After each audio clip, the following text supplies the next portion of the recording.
in the business plan, outcome 3 on page 77 is about Albertans being able to enjoy safe, accessible, and sustainable Crown land recreation experiences. I believe that the management of hunting and angling fits under this outcome and is one of the key, because it's one of the key objectives supporting the outcome. And there is 12.8 million allocated to support sustainable hunting and fishing programs in Alberta. That's on page 78 of the business plan. So my next questions are really about how we manage these hunting and fishing programs. So hunting allocations and special licenses allow for the hunting of specific species or type of animal during an identified hunting season within a specific area, which we know. Allocations are used to manage hunting opportunities for hunters who are guided by a professional outfitter, easy enough. And primary allocations were meant to be for resident hunters, with non-resident allocations typically being determined after resident allocations were calculated. The standard practice for this used to be that allocations for non-resident hunters were limited to 10% of available allocations, which really allowed all hunter guide outfitter businesses to serve their clients and to succeed. But in the past 5 years, we've seen reduced opportunities for Alberta hunters in some WMUs, running counter to the minister's previous statement commitments to increase hunting and angling opportunities for Albertans to enjoy our wild places and gain appreciation for wildlife as a public resource. And this pattern raises questions about the cut to funding for hunting and angling from 16.8 million to 13.5 million, which is on page 79 of the business plan. I'm concerned because some of these reductions in hunting allocations disproportionately affect Alberta hunters. For example, in WMU 360, a reduction in the number of white-tailed deer tags from 183 to 29 seems fine and is based on scientific data, but the allowance for the outfitting industry serving non-resident hunters has stayed the same. So 27 individuals can be hunted by under hunting allocations for non-resident hunters, which is now 93% of the allowable harvest, which means most of the harvest for white-tailed deer in this WMU goes to non-resident hunters. The changes to allocations have reduced opportunities for Albertans because outfitters can make more money guiding non-resident hunters.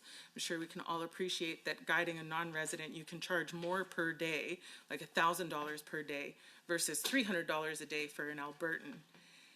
And all of these hunting allocations are now administered by the Alberta Professional Outfitters Society, which also favors non-resident hunters because of this financial incentive.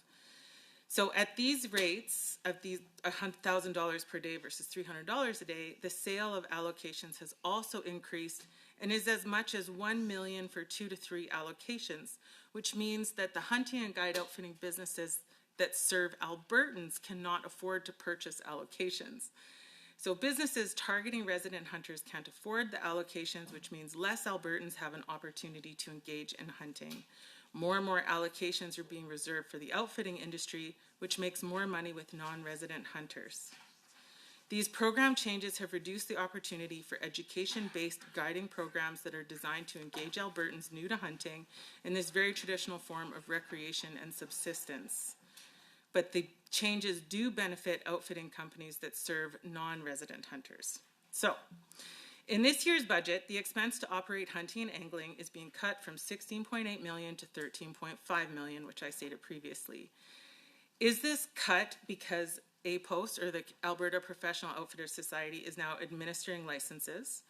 How will this cut in budget impact access for Albertans to hunting opportunities through hiring local guide outfitters to teach them new skills? Will the minister be revising the allocation policy as part of this budget line item to adequately consult with all hunter guide outfitter businesses and redefine an allocation policy that again favors Albertans' use of this natural resource? What protections are in place to ensure hunting opportunities favor Albertans rather than non-residents? So that first series of questions is really just about the allocations for resident and non-resident hunters. Moving on to the special licenses, minister special licenses, which I have asked about before. Last year, according to ministerial disclosures, the minister and senior staff from his office and executive directors within the ministry spent over $141,500 on international trips and trade missions.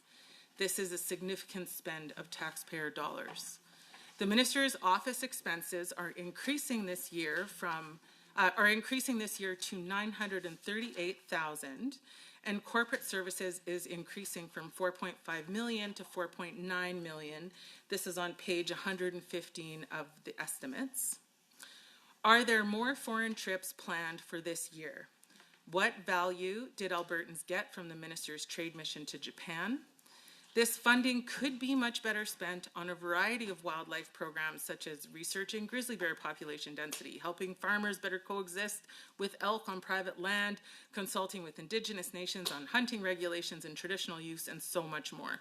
So how are those priorities determined?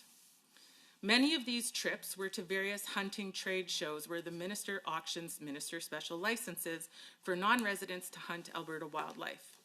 Notably, the buyers of these special licenses are not subject to the same regulations around location and time of year that Alberta hunters have to follow. How much money was raised from the sale of special licenses in 2025? The funding from special licenses is also managed by APOS, who distributes grants based on committee decisions to support wildlife conservation.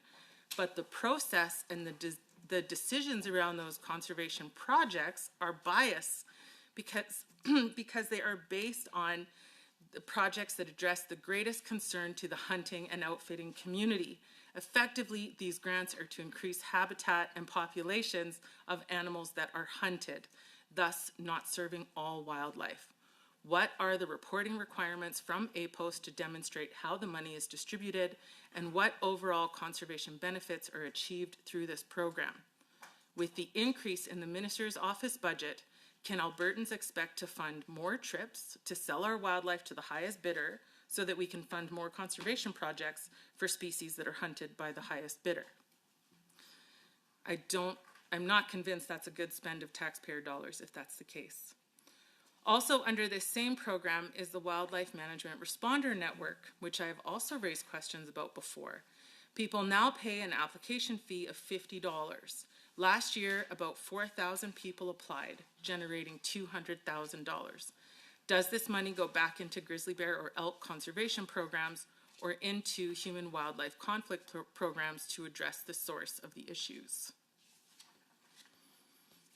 And for my last minute and 44 seconds, I'll switch gears to talk about the plan for parks, which, as my colleague mentioned, is a key objective 3.1. Page 77 of the business plan. The plan for parks is ambitious, and the parks expense budget increases from $116 to $128.5 million, page 79 of estimates. Will the Minister be hiring more park planners to conduct the public consultation and do the planning required to deliver these commitments to Albertans? Where will the budget increase be allocated, if not? Recently, this government reduced Spray Valley Provincial Park by 130 hectares and Evan Thomas PRA by over 950 hectares to accommodate all-season resort areas. Does the Minister think these changes counter the action in the plan for parks, which has an objective to expand parks? By reducing these parks, the Minister has reduced habitat for species at risk and compromised protection of the headwaters in Kananaskis. How was the boundary decision made? Who did the Minister consult with on these changes and when? Tourism and Sport does not have any on-the-ground staff to enforce any regulations or do trail maintenance on these lands, and now Parks does not have jurisdiction of these lands. Where in the business plan, strategic plan, or budget is the need to allocate Parks staff to enforce regulations on lands that no longer fall under their purview? Are other provincial parks being considered for having their boundaries altered or reduced to allow for more development? If yes, then can the minister explain why we have parks at all if their boundaries can just be eliminated to allow for development, which is the very reason that many parks were created in the first place?